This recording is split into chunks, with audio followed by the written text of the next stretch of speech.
El sentido de Ombligo, que es un programa que reúne a una serie de personas que de una manera u otra han trabajado en el contexto de los museos y que están constantemente preocupadas por pensar si tienen sentido, si no lo tienen, hacia dónde van, cómo diferenciar nuestra pasión por el museo de la verdadera necesidad social, quiero decir, cómo hacer sentir que aquello que a nosotros nos importa tiene o no tiene realmente algún significado. Y bueno, nos ha acompañado Tania Pardo, Isabel Tejeda, Estrella de Diego, Manolo Borja, se me olvidan algunas personas más, pero bueno, hoy, al menos mientras conmigo, pues me parecía interesante, y sí, me apetecía también, cerrar el ciclo con Elvira Diangani, porque con Elvira en parte porque me unía que habíamos empezado a trabajar, o al menos yo empecé a trabajar en lo que sería un museo como tal juntos, ¿no? Bueno, tú ya estabas, pero yo llegué. Y Elvira es historiadora del arte, ha sido conservadora del Centro Atlántico de Arte Moderno, vamos escalando, si existe realmente la idea del progreso, que no lo tenemos claro, pero también ha sido conservadora, aunque tiene otro nombre, ¿no?, en la Tate, es doctora en... No soy doctora todavía. No es doctora todavía, yo tampoco. Todavía. Yo tampoco. Pero bueno, estuviste en Brown, eso sí lo recuerdo. En Cornell, sí. En Cornell, exacto, estoy fatal hoy, perdón. Y bueno, por lo que, aparte que es una comisaria fundamental en el contexto nacional e internacional, pero bueno, ya para tampoco andar excesivamente más en el currículum, ya sabemos que eres una autoridad en temas de arte. Es la actual directora del MACBA. Y en ese sentido vamos a llevar el diálogo por ese lugar, ¿no?, intentando entender cuáles son los proyectos que, no ambos, sino que de forma colectiva se han implementado en los dos centros, si hay algunos puntos de similitud, siendo contextos o siendo escalas muy distintas, pero que quizá no lo son tanto. Y es lo que vamos a intentar entender, ¿no?, ir un poco ahí, pero también intentar trufarlo de elementos de la práctica, sobre todo de Elvira, pero bueno, que me sirvieran a mí también, para hacer un poco de resumen de estos 5 años en el TEA, o sea, y no se me ocurría a nadie mejor que Elvira, que por cierto estuvo en el jurado que me eligió como director, que lo puede buscar. Ah, ¿es verdad? Exacto. Me había olvidado. Bueno, ante todo, darte las gracias infinitas de que me traigas en esta etapa y sobre todo muy simbólica del último momento, principio y final, ¿no? Sí. Un círculo cerrado, porque ya no me acordaba, que es verdad que yo estuve en ese jurado, que entendía que tú hacías una apuesta por la modernidad, entendida desde un contexto, pero también abierta a una narrativa que la modernidad a lo mejor quizás no había incluido, ¿no? Y que no se iba a limitar, que eso es lo que me parecía más bello, a los contenidos que ofrecía el museo, sino también al museo en sí mismo como una necesidad de transformación. Y yo creo que si en algo se ha visto muy claro ese gesto, aparte de en otros momentos del programa, me acuerdo especialmente, por ejemplo, la última vez que estuve, que había unas fotografías de colección en las que se hablaba de la vida cotidiana. ¿Cómo se llamaba este autor? Que era un autor de aquí. Que se había de Lora, sí, el último montaje, el montaje anterior de la colección. La colección me pareció bellísimo, ¿no? Esos descubrimientos que hemos tenido el placer, ¿no? Me imagino como ustedes también, desde la audiencia y las comunidades que visitan el museo. Pero sobre todo decía que uno de los aspectos que me parecía que tú habías revolucionado en esos términos, yo creo que por tu amor a la escultura también, ¿no? Que creo, no sé si lo es así, pero yo tengo como una sensación de que hay algo de la escultura que a ti te atrae especialmente. Habían sido todos los espacios de museología, toda la transformación de los montajes, ¿no? Y todo lo que de eso dice, ¿no? De hacia dónde quieres que el museo vaya, ¿no? Creo de alguna manera, y a lo mejor hablo por los dos, pero una cosa que a mí me interesa muchísimo, que tiene que ver con esta primera cosa, ¿no? de la importancia del significado y de ver si realmente estamos proyectando una visión personal, ¿no? Aunque creo que ambos somos descreídos, ¿no? De la idea del museo de autor, ¿no? Y de hecho lo hacemos también en términos de la manera en que colaboramos con nuestras compañeras y compañeros de equipos. Pero había algo como que me parece como muy interesante, que hemos comentado otras veces, y este sentido del significado que tiene, de por qué hacemos las cosas y de cómo el programa resalta esas cosas. Pero también recuerdo cómo cuando acabas de empezar hace, no sé, 1 año, 2 años o algo así, nos invitaste a venir a hablar del Museo Prosaico, ¿no? Con Jerónimo, y que me parecía de alguna manera fundamental ese gesto que estabas haciendo, porque esa parte de la caja administrativa, ¿no? de la institución tuviese también un sentido dentro de lo que era constituir museo, ¿no? Y yo creo que en eso coincidimos en pensar que el transformar esta institución a largo plazo lo que supone también es no solamente transformar la programación que hacemos, sino transformar el modo en que esa programación, esos espacios, ¿no? de producción de lo que llamamos el display o el dispositivo para colección o para exposición temporal, son también transformados desde la parte de vista administrativa, son también considerados desde esas tareas quizás más invisibilizadas que tiene la propia maquinaria, ¿no? Y entonces ahí yo creo que es el lugar donde yo también empiezo a trabajar en el museo. Me acuerdo cuando empecé, que al principio me decían, bueno, ¿cuándo empieza tu programación? Y yo decía, mi programación es el museo. Es decir, ya en el momento que entras, ¿no? Y en el momento en que decides que vas a empezar a gestionar, ¿no? Esa institución, al menos para mí me doy cuenta de que una cosa que tiene que pasar radicalmente es traer junto, ¿no? esa parte del museo prosaico con la parte del museo poético, ¿no? Y llevarla a un lugar en el que sea consecuente, ¿no? Es decir, que si a lo mejor estamos trabajando en el museo en hacer una crítica decolonial, hacer una crítica contra un cierto neoliberalismo que nos marca como, ¿no? unas cuotas económicas o de gestión o de incluso de consideración de la gobernanza o el poder en términos de la gestión del museo, también tenemos que ser consecuentes en cómo nosotros administramos eso dentro de la red, de la dinámica, ¿no? de trabajo. En ese sentido, precisamente esa cuestión de cómo administrar las dinámicas de trabajo, o cómo autogestionarnos y cómo ayudar a otros o gestionar a otros, ¿no? Porque esta mañana estábamos en un foro, ¿no? y sí. Coincidíamos en un foro y hablamos precisamente sobre sobre el conflictuar el museo y sobre los conflictos que luego cada uno de nosotros aportan a ese museo, ¿no? Conflictos internos. Pero en ese sentido hay algo que creo que en museos que no son tan antiguos, ¿no? El MACBA al Oeste, cumple 30 años. 30 años en 2. El TEA cumple 15 ahora. Sí había algo que me parecía interesante y que hablamos hoy, pero también lo hemos estado hablando otros días, que es la presencia de espectros, ¿no? Las presencias espectrales, ¿no? Que no siempre que el museo habla de muchas veces de cuestiones que no se hacen evidentes, quiero decir, y no te voy a pedir a ti que lo hagas, lo hago yo primero en mi caso, tú luego lo asumes de donde quieras, ¿no? En el caso, por ejemplo, del TEA era la figura recurrente de Óscar Domínguez, ¿no? Y cómo esa figura se utiliza para hablar de un supuesto cosmopolitismo de Canarias, ¿no? Con lo cual se proyecta en la figura, hay una apropiación de la figura, ¿no? Yo personalmente, o mi posición concreta es la de no fundamentar todo un centro en la idea de un autor, el autor, ¿no? Con lo problemático que es eso, en un mundo en el que estamos intentando encontrar espacios de encuentro, ¿no? Como esa figura del autor en un mundo que estamos hablando de la posibilidad de interseccionalidad.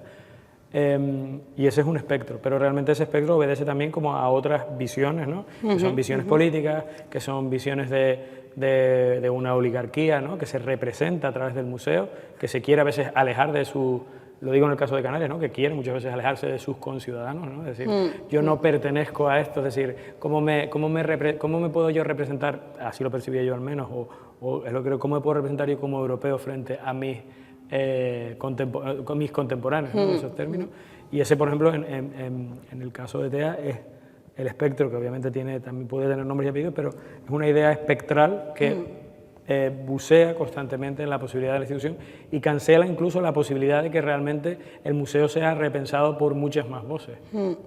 Sí, esa es una pregunta a veces imposible, creo, y creo que esa imposibilidad es la que hay que meter dentro del museo, ¿no? En el sentido de pensar, si me pongo a pensar cuáles son los espectros del MACBA, en este caso, hay muchos, ¿no? En el sentido de que, por ejemplo, pues como tú lo decías, y yo creo que fundamentaba también en parte la idea de proyecto cuando yo me pongo a generar, ¿no? Las intenciones de un museo por venir, de cómo vería el MACBA, del primer aspecto es la idea de pacto cultural, ¿no? que el pacto cultural, no sé si lo habrán oído alguna vez, pero se supone que es la firma que se produce entre las diferentes organizaciones o administraciones públicas y la sociedad civil, ¿no? En ese momento, que es la Generalitat, el Ayuntamiento y la Fundación MACBA, que se crea unos años antes. Y entonces, siempre que se hablaba de la fundación del museo, se habla en los términos de ese pacto cultural, ¿no? Entonces, cuando yo me puse a pensar en el museo, de verdad, decir, bueno, ¿cuál es el origen real, ¿no? Decir, ¿cuáles son? Y pensaba, antes estábamos hablando, y no sé por qué me vino Marx a la cabeza, y pensaba, bueno, esos espectros también son parte ¿no? del materialismo histórico que uno recibe con la herencia del museo. Y entonces yo decía, bueno, hay una cosa que creo que no se está poniendo en juego, que es la idea de que, en el fondo, el principio del museo no está en la firma oficial de que se va a hacer un museo, sino en la condición de posibilidad que hace, ¿no? Que emerja el museo, ¿no? Y la condición de posibilidad, en el caso de Barcelona, eran una serie de historias contraculturales, una serie de gestos instituyentes que habían tenido lugar en la Barcelona, sobre todo, ¿no? Del final de la Barcelona tardofranquista y final de ese momento, la formulación de la democracia, la generación de pues esos movimientos ciudadanos en las zonas nortes de la ciudad, ¿no? En las zonas de montaña, movimientos ciudadanos también y más críticos en la zona del Raval, ¿no? La propia historia arquitectónica, ¿no? Del barrio, que además también había sido un lugar de encuentros de una modernidad o de una contemporaneidad, yo creo que no se habían visto en otras áreas de la ciudad y que de repente empiezan a generar una cultura que no solamente habla de la necesidad de generar un espacio para ello, ¿no? Que de hecho Alexander Sirisi ya había dicho, ¿no? En los 50 que se tenía que crear ese tipo de museo. Los artistas estaban también, la comunidad artística más profesional, digamos, estaba también trabajando para eso. Pero es que la cultura underground de Barcelona también parecía estar trabajando para eso. Entonces, toda esa realidad constituye la condición de posibilidad para que emerja el MACBA, ¿no? Y para mí lo importante cuando yo empezaba a hablar del proyecto de museo era situarla allí, porque suponía que en ese momento, si tú situabas el principio del museo antes de la firma, todos los gestos instituyentes asumían una legitimidad, que probablemente en el proceso de la institución algunos de esos gestos se habían perdido, ¿no?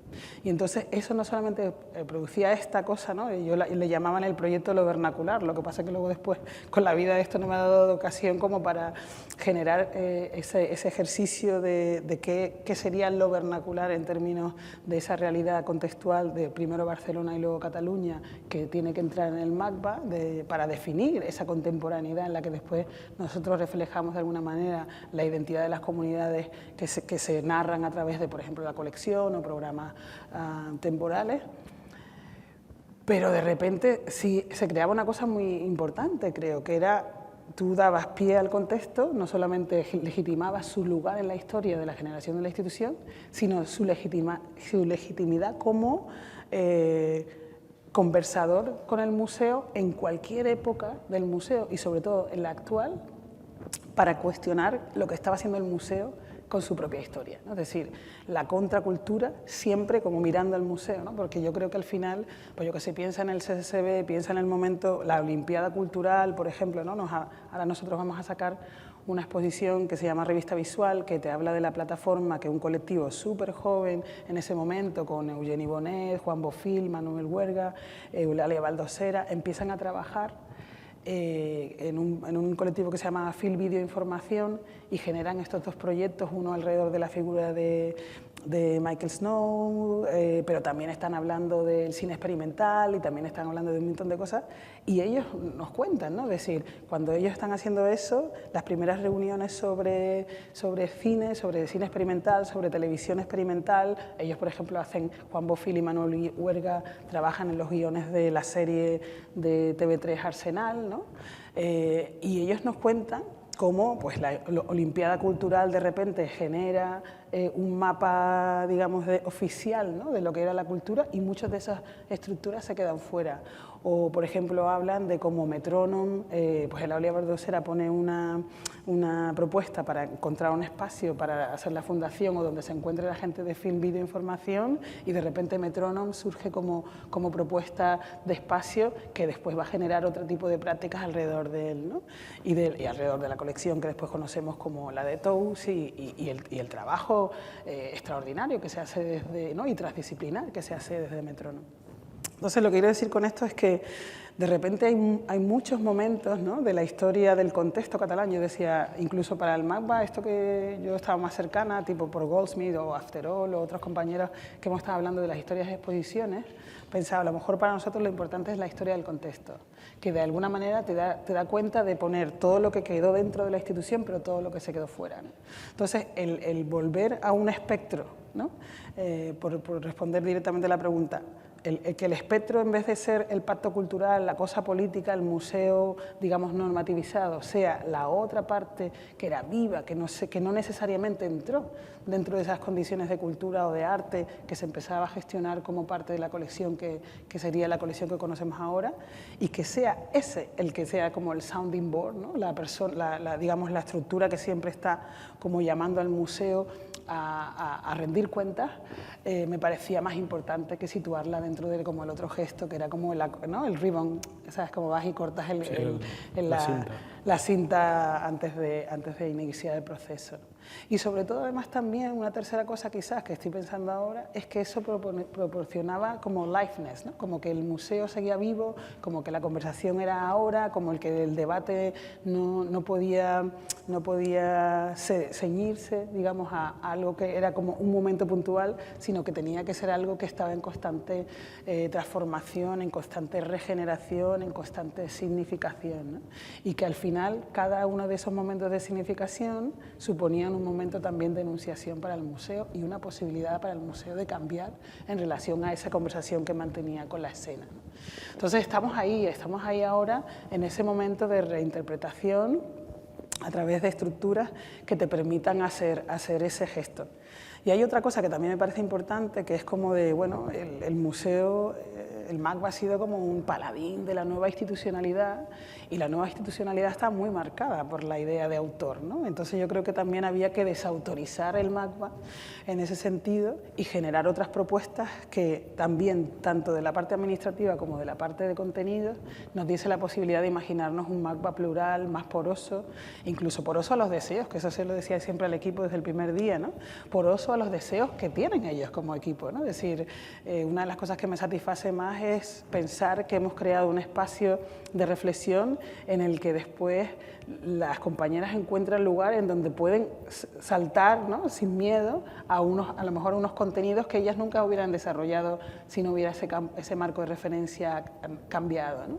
Entonces yo creo que esa parte, ¿no? de huir de esa idea de autoría detrás del museo, de reconocer, ¿no? Una cosa que siempre digo, y me hacen esa pregunta todo el mundo, ¿no? Es decir, ¡ay, eres la primera directora mujer! Bueno, pero es que en el museo trabajamos casi un 85% de mujeres. Y eso es lo que ha llevado al museo a donde está. De hecho, los directores han ido cambiando, pero muchas de esas mujeres siguen ahí, ¿no? Entonces, creo que es importante reconocer esa colectividad detrás del ejercicio que el museo desarrolla, aunque por supuesto hay un nivel de decisión que después nos pertoca a unos y a otros, ¿no? Pero que es cierto que hay una parte de la gestión de toda esa realidad que se debe a los equipos. Una de las cuestiones, yo creo, que nos tocan más a todos ahora en un espacio que es hiper, o sea, todo está conflictuado, todo es conflicto, quiero decir, cómo el museo no puede... Gracias. Cómo hacer evidente el conflicto, ¿no? Que era lo que hablamos esta mañana.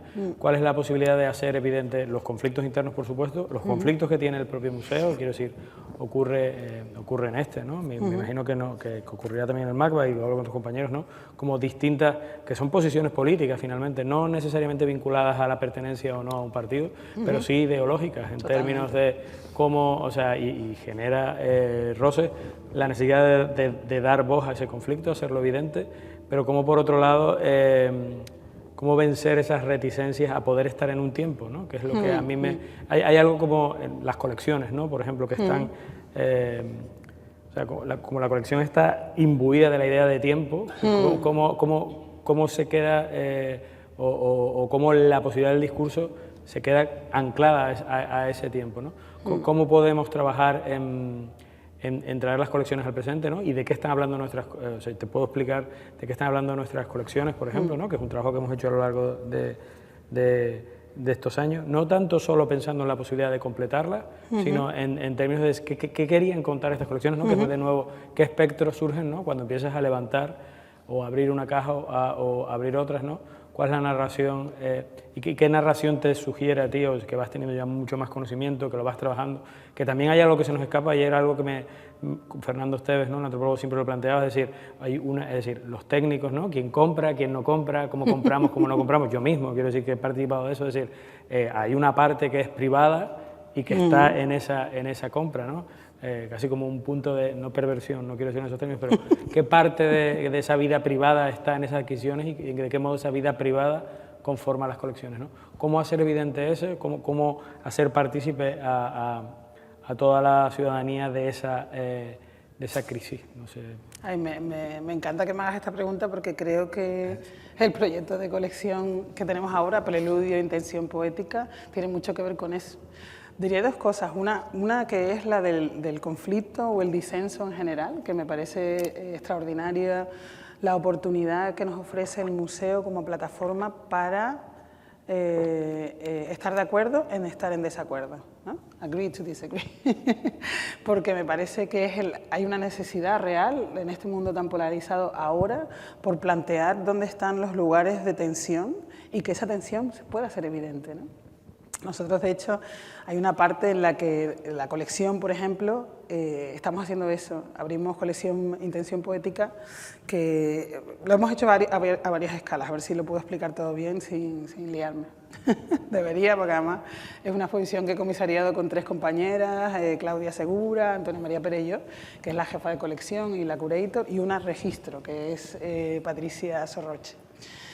Y una de las cosas que dije de entrada, primero, que era que quería quitar la colección que estaba en ese momento, que era una colección que intentaba hacer como una especie de balance de un siglo de obras, en la que me parecía que había muchísimo más imperativo en que se presentase una lectura, ¿no?, de la historia del arte, y de que pusiéramos las obras que de alguna manera representaban esos momentos de la historia, ¿no? En ese sentido creo que es el que habla mucho de lo que tú dices, en la que esta es la historia, estas son las obras que la representan, ¿no? Y que de alguna manera exime casi a las obras de su propia relación con ese tiempo o con cualquier otra cosa, ¿no? Es decir, que de repente acaban embuidas en un discurso que es el que plantea el comisario, o los comisarios, o incluso la propia historia del arte, ¿no?, entendida o reinterpretada a través del museo. Y lo primero que dije es, fuera la lectura de principio a fin, y vamos a entrar a plantear muchos aspectos, porque además eso va cambiando, pero sobre todo plantear como Intención Poética, que de alguna manera mira habla de 2 cosas. Intención Poética, que de hecho es un texto de Edouard Glissant, en el que hace una referencia a cómo el lenguaje, ¿no?, a veces el poeta traiciona la propia esencia del poema, ¿no?, intentando poner palabras que a lo mejor el poema no tiene, ¿no? Es decir, el poema se refiere a unas cosas y de repente el poeta está intentando hilarlo de tal manera que traiciona la esencia inicial de la poesía, ¿no? Y entonces pensaba, bueno, ¿y si el museo, en el fondo, ¿no?, él lo llama también como este estado mental de incapacidad de referirse utilizando el lenguaje, ¿no?, la afasia, ¿no? Él le llama a este problema de no dejar sacar, ¿no?, Edouard Glissant, no dejar sacar, ¿no?, la intención poética a una suerte de afasia, ¿no? Y yo pensaba, bueno, ¿y si en el fondo el museo es una afasia que no permite que las obras hablen por sí mismas, ¿no? Y que de alguna manera lo que tenemos que hacer es como intentar que ese lenguaje que ya reconocemos que está dentro de las dinámicas del museo, romper la gramática del museo para que de alguna manera eso que es la intención de la poética de la obra sobresalga, ¿no? Y que la obra sea la que está al centro de eso. Y que además no solamente la obra esté en el centro, sino que las relaciones que la obra establezca con otras cosas, con independencia de lo que estamos hablando o no, también sea lo que premie esa relación. Pero no solamente eso, sino que tú como espectador o como visitante irás caminando por el museo en la dirección que te dé la gana y crearás tu propia narrativa de las obras. Entonces, nosotros pensamos en esa idea y pensamos en los 4 grandes espacios que tenemos en el museo. Nosotros le llamamos la A, la B, la C y la D, ¿no? Entonces, en la A, que normalmente está al final de un pasillo, es la que la gente normalmente entra, ¿no? Entonces, siempre entras por allí. Y tenemos Risen, ¿no? La pieza de Antoni Tàpies que ganó, como saben, en el 93 el León de Oro y que se colocó allí y que de repente adquiere como una calidad totalmente distinta y que determina la entrada del museo y tú la ves colgada así y que luego tienes cuando subes como también otra dimensión que yo creo que se parece más a la que tuvieron la gente que visitaba la pieza en Venecia, ¿no? Que era tenías como la pieza a tu altura, ¿no? Y le da otra dimensión, una pieza gigante, como saben, de una cama, en fin. Antes de todo eso, pusimos una obra que se llama Update, de Pep Durán, que es una obra que te pide, ¿no? Que te invita a cruzarla. Pero también es una obra que tiene una estructura que no sabes si en el fondo quiere que la rechaces y que tomes otro camino. Pero ese es el recorrido que toda la gente hace. Tú llegas al museo y vas a buscar la primera sala A, que es donde normalmente empieza todo, ¿no? Y de hecho, durante toda la presentación de la presentación anterior, que fueron 4 o 5 años, la gente entraba, subía, se iba al principio y luego volvía visitando la sala. Y romper con ese ejercicio, ¿no? Decirle a la gente que tomase una decisión si iba a la sala A o si tenía que meterse en la B porque no quería pasar por debajo de la pieza de Pep Durán, fue el primer gesto de ruptura con esa gramática del museo, pero que claro, que a lo mejor si tú eres un visitante que llegas no tienes ni idea, simplemente ves una cosa divertida por la que tienes que pasar y ya está, ¿no? ¿Qué pasaba? Que decidimos también empezar a pensar cuáles son las cosas que marcan la dramaturgia del museo, ¿no? La dramaturgia de una visita. La primera es el tiempo del museo, ¿no? Pero también el tiempo que nosotros empeñamos en hacer una visita, ¿no? Entonces, en la primera sala tú encuentras que la colección presenta libros de artistas, que también es otro tiempo y es otra materialidad, y también vídeos, ¿no? Era como solamente vídeos y esta estructura hasta que llegas al final y veías la pieza de Elena Escobedo, Antonio Llena y Regina Jiménez. Todo eso hablando de esa realidad, de cómo nosotros nos enfrentamos al tiempo y cómo las narraciones de todos, de cualquier exposición, de cualquier colección, de cualquier museo, al final la hace cada individuo. Segunda sala es una sala muchísimo más vinculada al espectro que ha sido siempre la representación del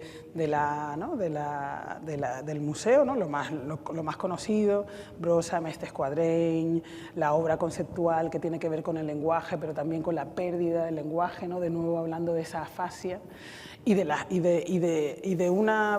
lo mejor un formato como mucho más abstracto en el que nos encontramos, por ejemplo, con Stanley Brown, Isidoro Valcárcel Medina, mucho más conceptual, ¿no? Como Tres, como Concha Jerez o como Brossa, te ibas de repente a una cosa mucho más emotiva, como la de Elena del Rivero, como tenías también a la obra poética, en este caso, de Fina Miralles, a Mona Jatún, a Emily Yasser. Luego cuestionábamos, por ejemplo, en otro espacio, el museo como un aparato moderno y cómo la realidad del museo como aparato moderno tenía que ser cuestionada en sí misma, ¿no? Y teníamos obras de Lua Cordés, Domènech, un montón de fotografía, obra que presenta, pues yo qué sé, Sandra Gamarra, ¿quién más? Ahora se me está yendo la cabeza. Bueno, gente que también además nos hablaba, por ejemplo, como Amalia Pica, de la revolución en términos también tú hablas aquí de la adolescencia, nosotros teníamos como una serie de obras que nos hablaban de la niñez, ¿no? El Model, teníamos también Iván Argote, ¿no? De lo que supone, por ejemplo, ser consciente de tu realidad, de los derechos del niño, por ejemplo, ¿no? Ese tipo de cosas. Entonces, todos los recorridos, después teníamos una obra de Perro de Torres, que sé que tenéis una en Fotonoviembre también, una exposición. Entonces, todo lo que hacíamos es ofrecer a la gente trucos para que ellos cuestionen lo que es el museo en sí. Pero la realidad, el recorrido sobre la colección era totalmente abierto, era totalmente libre, y sigue siéndolo, ¿no? Entonces, ¿qué más cosas hacíamos para romper con eso que se llama la colección en términos de propiedad? Pues invitamos a artistas de la colección a presentar obras que no estaban en la colección, artistas que no eran de la colección a presentar obras que se ponían en diálogo con obras de la colección. Y además invitábamos a gente a responder a ellas con otras piezas tipo, pues yo qué sé, primero teníamos a Terry Recarén respondiendo a las obras que eran más sobre el aparato colonial o la lectura, reinterpretación de lo anticolonial. Ahora tenemos a Carlos Bunga hablando de la modernidad y de todo lo que era el legado, ¿no?, de la Barcelona moderna. Desde el tema de la construcción arquitectónica con Domènech, ¿no?, la temporalidad del espacio Mies, con cualquier obra de diseño, con unos dibujos maravillosos de Carlos Bunga y otros elementos, ¿no? El cuerpo político, por ejemplo, con Joan Morey. Es decir, todo es todo un gesto de... Tuvimos a Joan Jonas también en un espacio que lo dedicamos a una instalación ¿no?, individual. Todos son gestos de cómo se podía romper esa dramaturgia del museo a través de poner en crisis elementos, pero también enfatizar otras grandes paradigmas de la colección. Por un lado, lo que existía dentro de la colección y por otro lado, las ausencias de la colección, ¿no?, que por eso invitábamos a generar un diálogo sobre esas ausencias con artistas que nos proporcionaban, ¿no?, esas obras.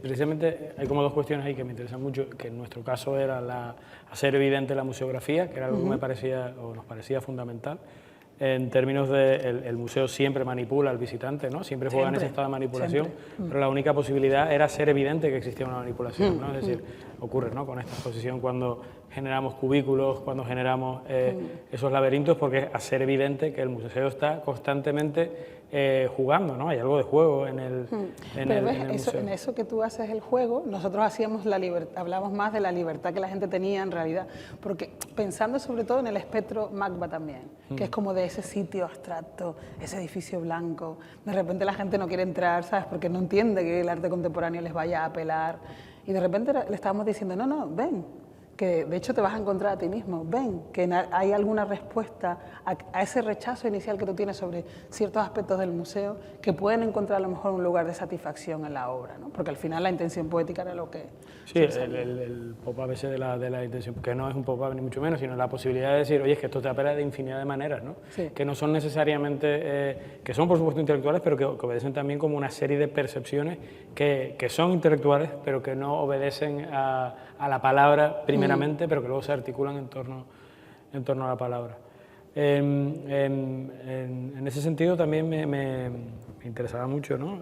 Nosotros en otra dimensión y de otra manera, pero sí esa dimensión de centro, ¿no?, del PEI del MACBA, ¿no? El Reina Sofía también desarrolla su propio programa, pero en algunos momentos creo que el del MACBA fue como más definitorio.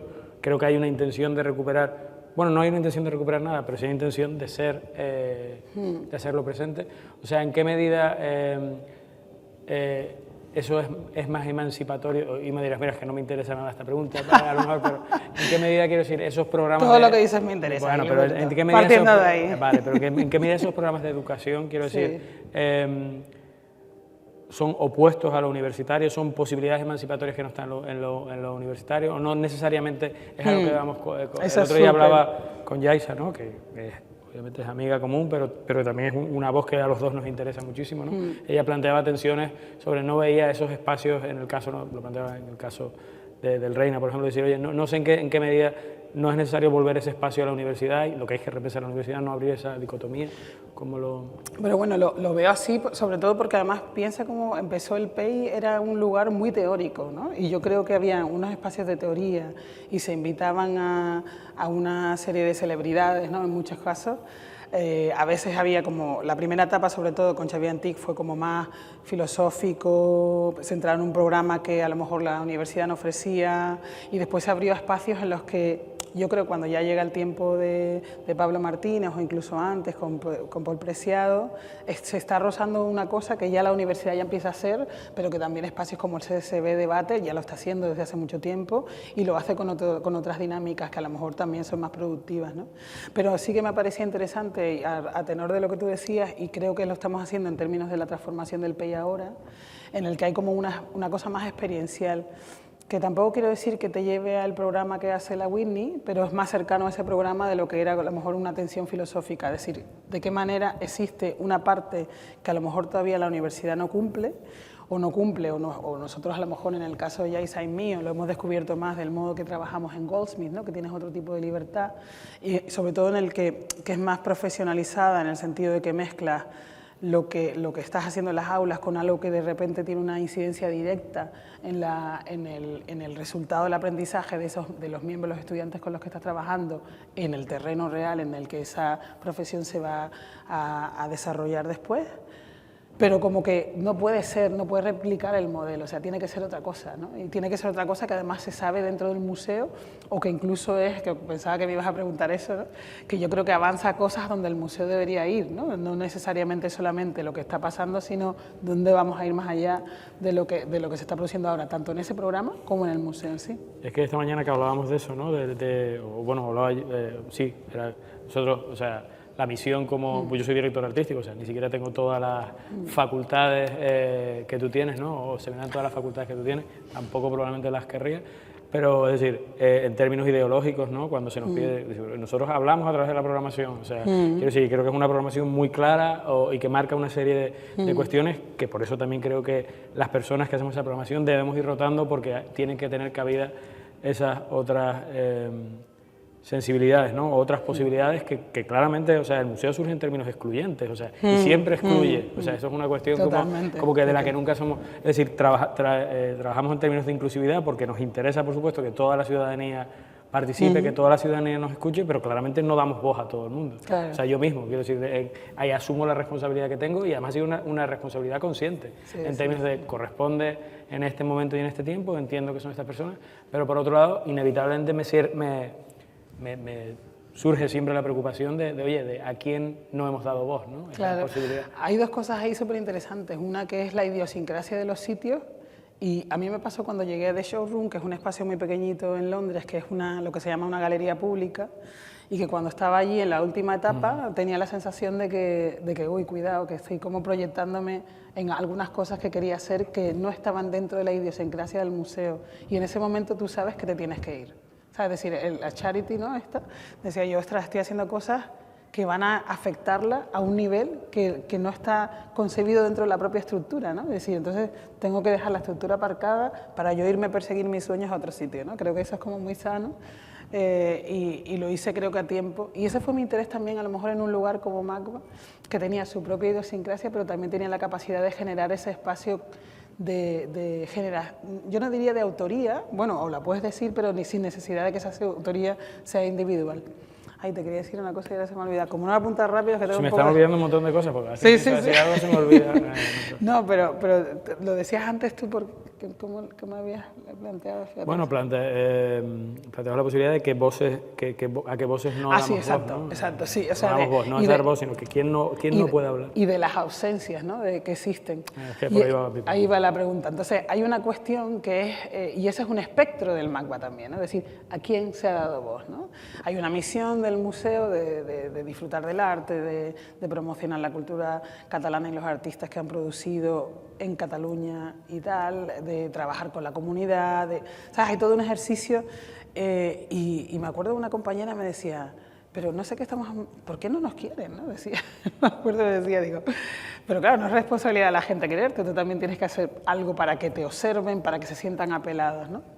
Y el MACBA tiene una tradición muy, o sea, tiene el espectro detrás de que es un lugar que ha estado como de espaldas al barrio, ¿no? Y yo creo que en algunos momentos no hemos sabido comunicar cosas que ya hacíamos con el barrio, y las cosas que hacíamos con el barrio las hacíamos con un grupo determinado del barrio, ¿no? Y yo creo que hay una calidad en ese tipo de ejercicio, pero ¿de qué manera hacíamos que esa relación, por ejemplo, que tenemos a través de grupos estables, a través de, por ejemplo, espacios como La Cuina, que es un espacio de cocina, ¿no? En el que cada semana la artista y comisaria Marina Monsonís se reúne con gente del barrio o invita a otra gente para cocinar y para hablar de cuestiones múltiples, ¿no? Que afectan a través de la comida a la vida y al futuro de la humanidad en muchos aspectos, ¿no? O sea, así de grandioso es, pero es lo que hacemos en las cocinas. Cocinamos y pensamos cómo vamos a cambiar el mundo en que vivimos, ¿no? Y ella, y de repente esos proyectos, grupos estables, las niñas y niños del barrio, el grupo de jóvenes, proyectos que hacemos con comunidad educativa, con familias, ¿no? Pensaba, por ejemplo, en el proyecto que se hizo con Teresa Lanceta, con el Departamento de Educación y con los estudiantes del Instituto Miquel Tarradell, los oficios del Raval. Se necesitaron 3 años de trabajo, ¿no? Es decir, el otro día estaba en esta conversación que tenía la directora del diario Ara con Iñaki Gabilondo, ¿no? A propósito de los premios Ara. Y decía Iñaki Gabilondo, dice, para generar un espacio de confianza hace falta decencia y tiempo, ¿no?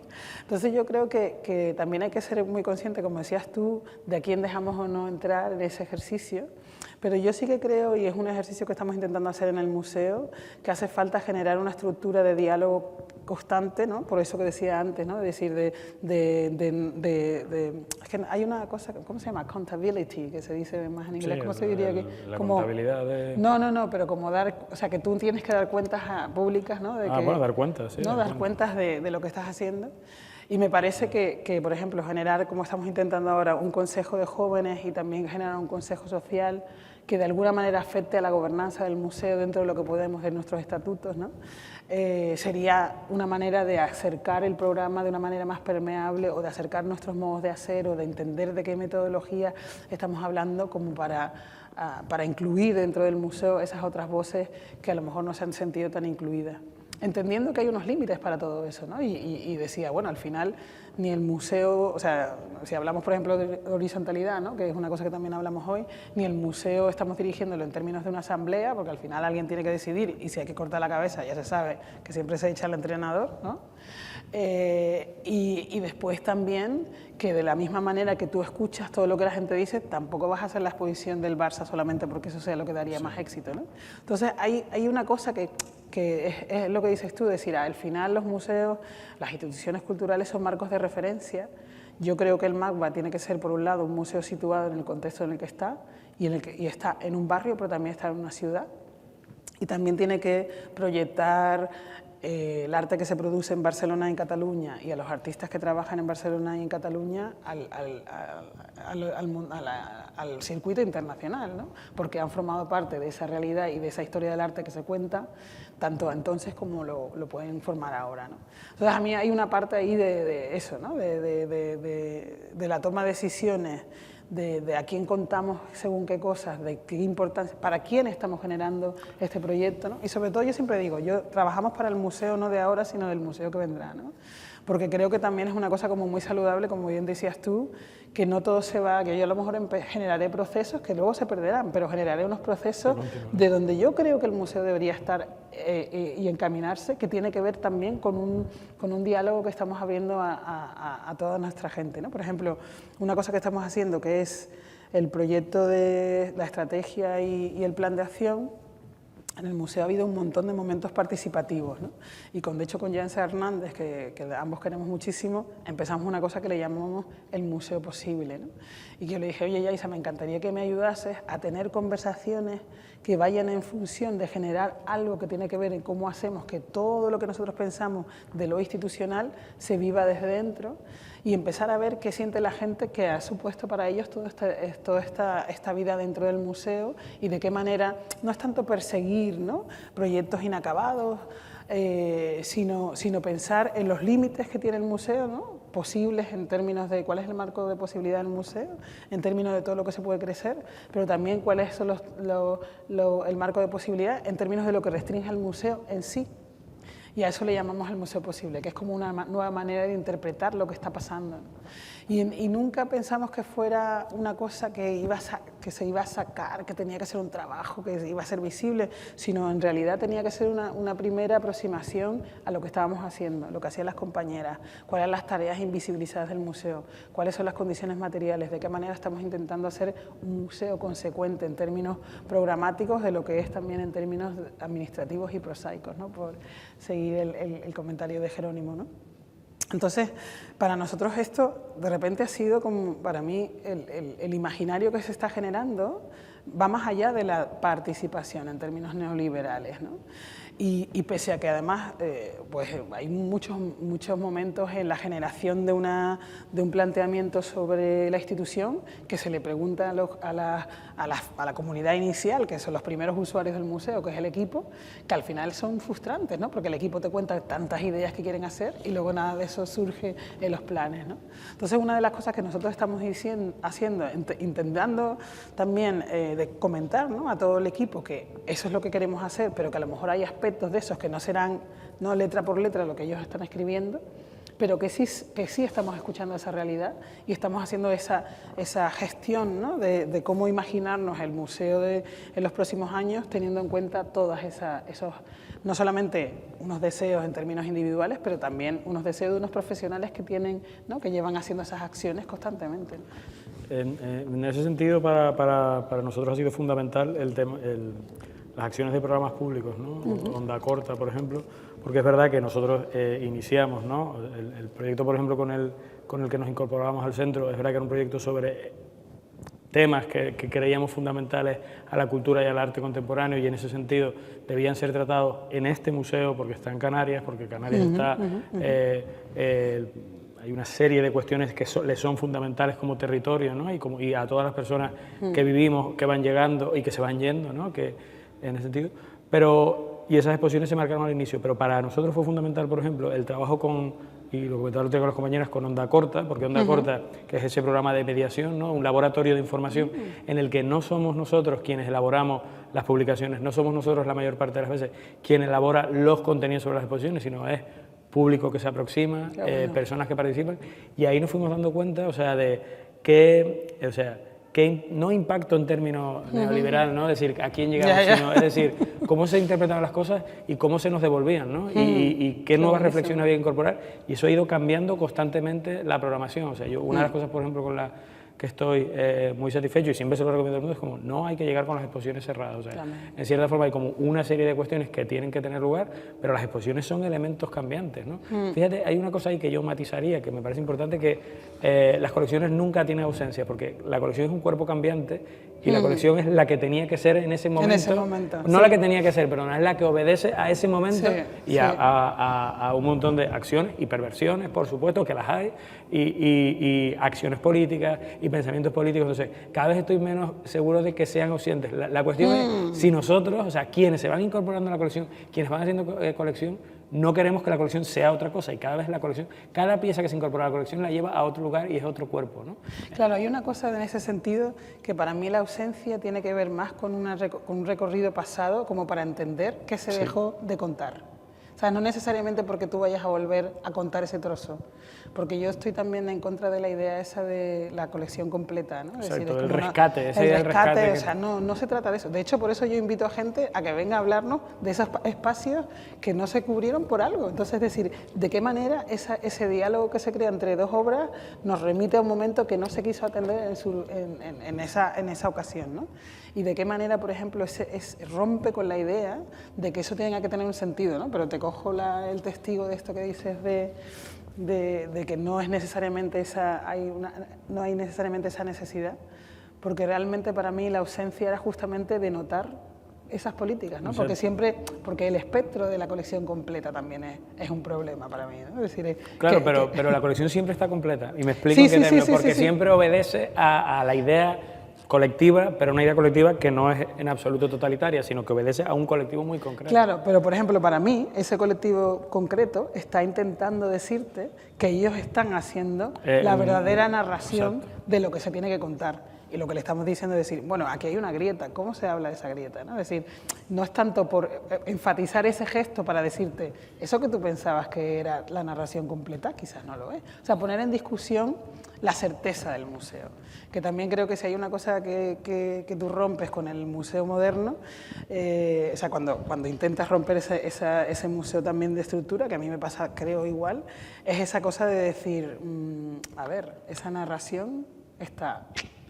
¿no? Estamos intentando como constantemente... se me ha ido ahora la cabeza, algo que iba a decir se me ha ido a la cabeza. Ay.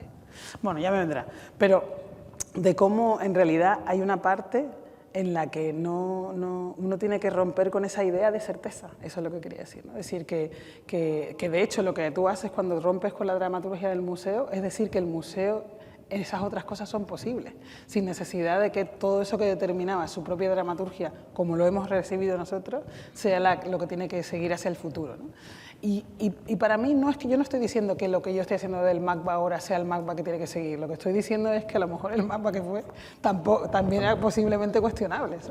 Sí, yo creo que esa es la esencia, es decir, es que todo lo que viene es cuestionable y no debe haber ningún drama con eso, porque eso siempre genera como esa idea de contra qué vas, qué se preserva, qué no se preserva. No se preserva nada. Bueno, quiero decir, ese es el disenso, esa ¿no? es la cuestión de la posibilidad de hacerlo evidente, que se vive como una afrenta personal muchas veces. El primer ejercicio de colección, o sea, nunca vi las exposiciones de colección realmente como exposiciones, sino casi como ejercicio, era que era ese otro mundo, que era precisamente en un lugar que es Canarias, que nunca he creído en la idea de la tricontinentalidad, sino siempre es como un cul-de-sac en cierta forma, ¿no? Como un lugar que es principio y fin en sí mismo, ¿no?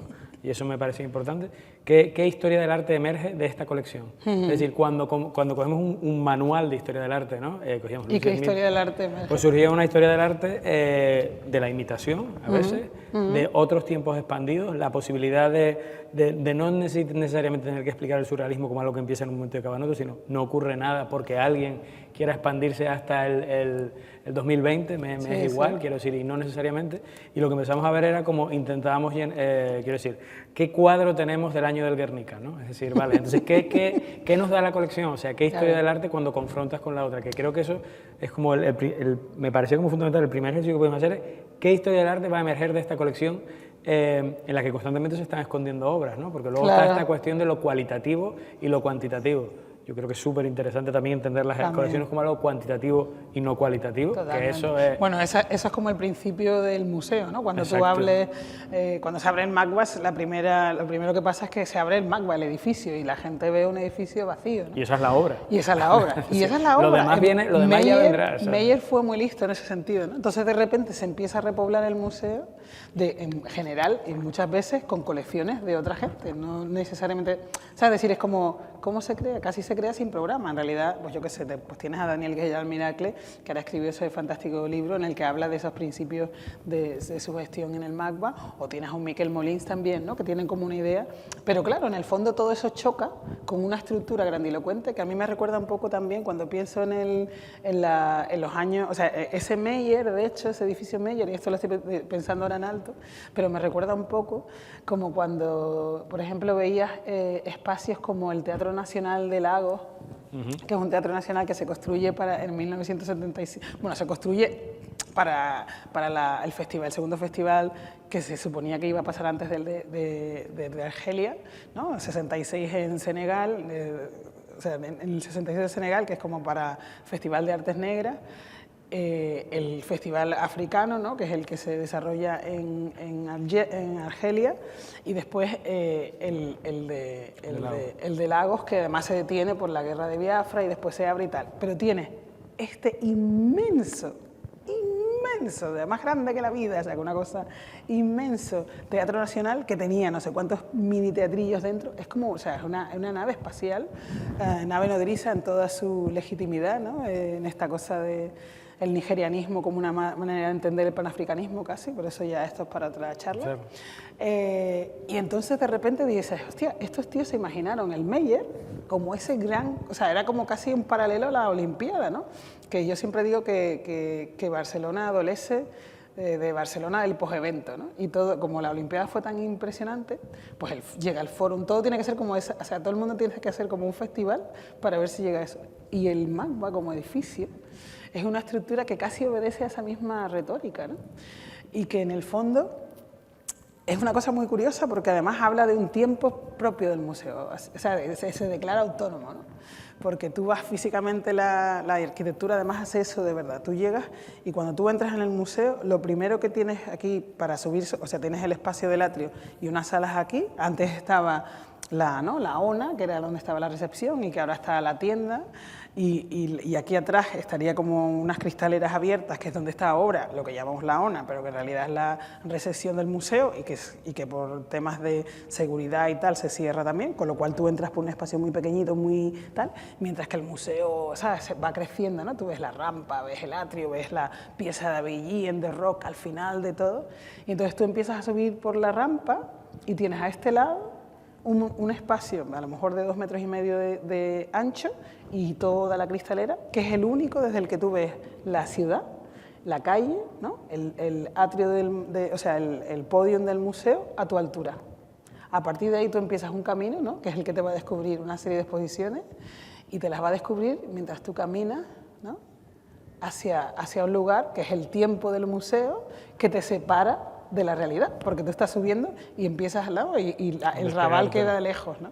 Entonces hay como algo ahí, ¿no?, de ese imaginario que después no deja espacio a lo otro, que es como el museo y la vida, todo junto, ¿no? Que yo creo que también a veces no sé si pensamos cuando articulamos, por ejemplo, de qué manera, no sé si te pasa, pero de qué manera estamos llevando, o sea, queremos como que esto suba a la, ¿no?, que sobre todo esta exposición, además tengo como la sensación de que sube más al nivel de donde está la calle. No sé, tengo como una sensación rara de que hay algo como de vida cotidiana, quizás el final de la pieza de Álvaro Urbano que me hace eso, ¿no? Pero es como que de repente está a la altura de la vida cotidiana, ¿sabes? Como que de repente has hecho un ciclo de explorar el tiempo del museo y de repente has vuelto al tiempo nuestro, no sé cómo decirlo, ¿no? No sé. Sí, pues. No sabría responderte en qué términos si ocurre en esos términos, ¿no? Pero bueno, me encanta, ¿no?, que sea así. Un poco para ir acabando, que entiendo que damos que, bueno, pues si alguien quiere hacer una pregunta, que nos encantaría, pero no sé qué pasa, hoy está todo el mundo muy... Estamos todos aquí, ¿cómo se llama el plenilunio? Estamos pleniludios. Plenilunio. Bajo la luna y demás.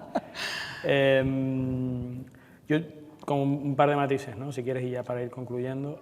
A mí, algo que me ha pasado siempre, o sea, que percibo, como que es una conclusión a la que llego con el tiempo, es que al museo le resulta muy fácil lidiar con el pasado, con el futuro, pero fatal con el presente. Es decir, no sabemos lidiar con el presente, ¿no? Tenemos un problema que es también con nuestra temporalidad y es algo que repetíamos mucho en las exposiciones anteriores, ¿no? Es decir, este deseo de condicionar el pasado para proyectar un futuro, Totalmente. que estamos constantes. Pero luego no sabemos lidiar con la posibilidad del presente, ¿no? Es decir, todas las imágenes de lo que ocurre en el momento, ¿no?, todas las cuestiones, es decir, cómo el museo no puede, por ejemplo, aproximarse a las personas migrantes que están llegando a las playas, ¿no? Y esto que pasa también, es decir, cómo hablamos de las cuestiones, ¿no?, que ocurren simplemente a 100 metros de aquí abajo, pero cómo tenemos esa imposibilidad para acercarnos a la realidad y sin embargo podemos hablar del pasado, ¿no?, podemos hablar de los procesos migratorios, pero no al presente.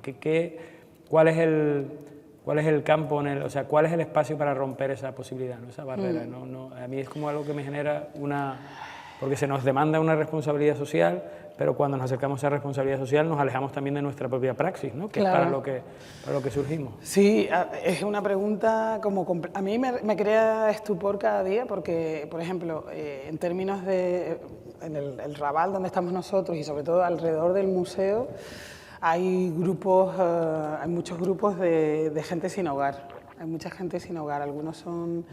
Pues, bueno, he hablado con muchos, ¿no?, inmigrantes senegaleses que me ven, se acercan a mí, me hablan, me cuentan sus historias, o incluso otra vez mi gente de seguridad, de limpieza les conocen, pues oye, pues me comentan, ¿no?, pues el padre de no sé quién ha muerto y me he acercado y he hablado con ellos. O sea, hay una cuestión de convivencia, ¿no?, justo de lo que estamos hablando, de cómo haces que el dentro y afuera tenga una cierta lógica, un cierto sentido, sin estatizar, ¿no?, Exacto, esa realidad, ¿no? Hay dos cosas que, por ejemplo, para mí han funcionado en términos de programación, que de alguna manera están forzándonos como a romper, ¿sabes?, como a aceptar el caos, aceptar el caos como posible.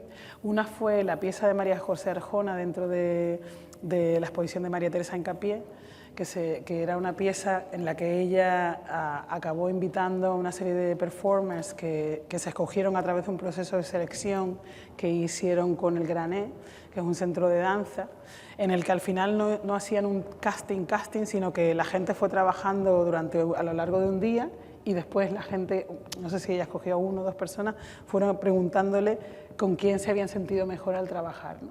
Y entonces al final acabó escogiendo a esta gente.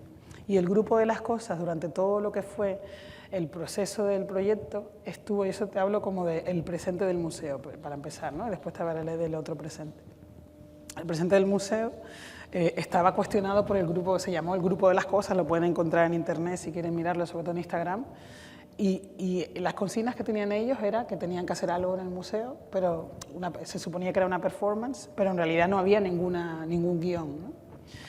Y tú ibas a las 4 de jueves, viernes y sábado, o viernes, sábado y domingo, y te encontrabas que a partir de las 4 se suponía que había una performance, ¿no? Y entonces la gente llegaba, ay, mira, nos han dicho que hay una performance de María José Arjona, y teníamos una foto, ¿no?, en la que se veían ellos haciendo como tenían una actitud.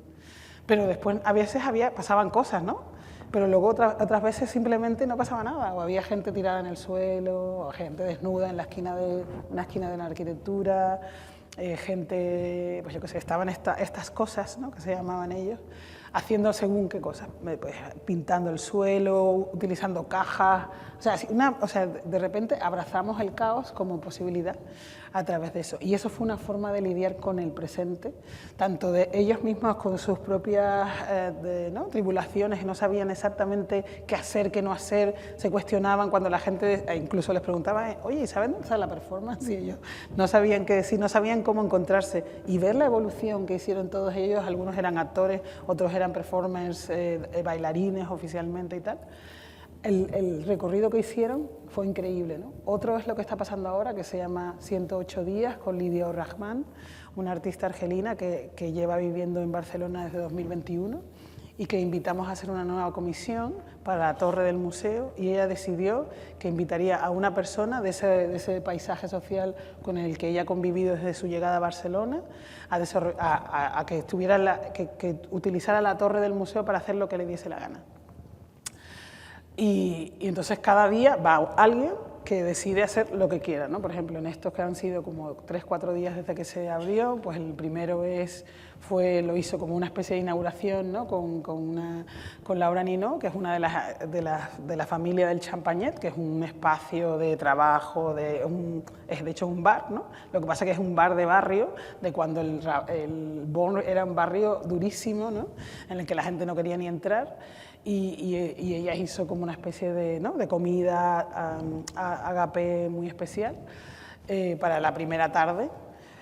El segundo día, por ejemplo, fue una lectura de todos los nombres y las edades de gente que había muerto en Gaza desde el día 7 de octubre, ¿no?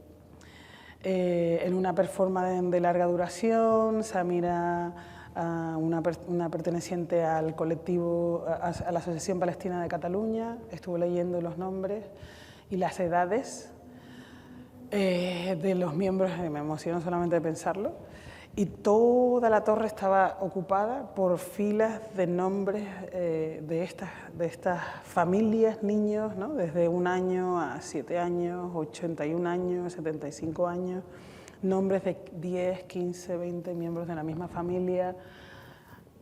Hay conversaciones sobre esto. Ayer, por ejemplo, estaba este maravilloso personaje que es una mujer que, o sea, es un hombre trans que tiene este personaje que es una mujer, que no me acuerdo ahora cómo se llama, pero hacen una noche en Menila, que es este espacio cabaret desde el que hablan, ¿no?, de la persecución que sufrían, no solamente durante el franquismo, sino justo también en la época de los principios de la democracia, ¿no? Entonces, cada día hay un evento de este tipo, que son múltiples.